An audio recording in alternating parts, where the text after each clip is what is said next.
Good evening. ഞാൻ June. Welcome to my Mathews edu news.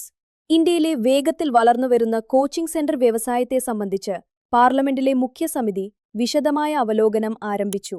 അതീവ മത്സരാത്മകമായ പ്രവേശന പരീക്ഷകളുമായി ബന്ധപ്പെട്ടുള്ള വിദ്യാർത്ഥികളുടെ മാനസിക സമ്മർദ്ദം മൂലമുള്ള ആത്മഹത്യാ സംഭവങ്ങൾ തുടങ്ങിയവയോടുള്ള ഉയർന്ന ആശങ്കകളെയാണ് ഈ നീക്കം പിന്തുടരുന്നത്.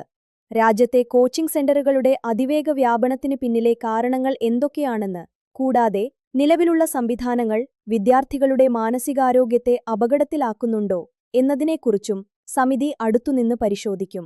ഇതോടൊപ്പം വിദ്യാഭ്യാസ രംഗത്ത് ആർട്ടിഫിഷ്യൽ ഇന്റലിജൻസ് പങ്ക് എന്താണ്, അതെങ്ങനെ ഉപയോഗിക്കപ്പെടുന്നു, എന്ത് തരത്തിലുള്ള സുരക്ഷാ മാനദണ്ഡങ്ങളാണ് ആവശ്യമായേക്കുന്നത് എന്നിവയും സമിതി പഠിക്കും. നിലവിലുള്ള വിദ്യാഭ്യാസ നിയമങ്ങളെക്കുറിച്ചും ഈ മേഖലയെ കൂടുതൽ ഫലപ്രദമായി നിയന്ത്രിക്കാൻ പുതിയ നിയന്ത്രണ സ്ഥാപനങ്ങൾ രൂപീകരിക്കണമെന്ന സർക്കാരിന്റെ നിർദ്ദേശത്തെയും സമിതി വിശദമായി പരിശോധിക്കും.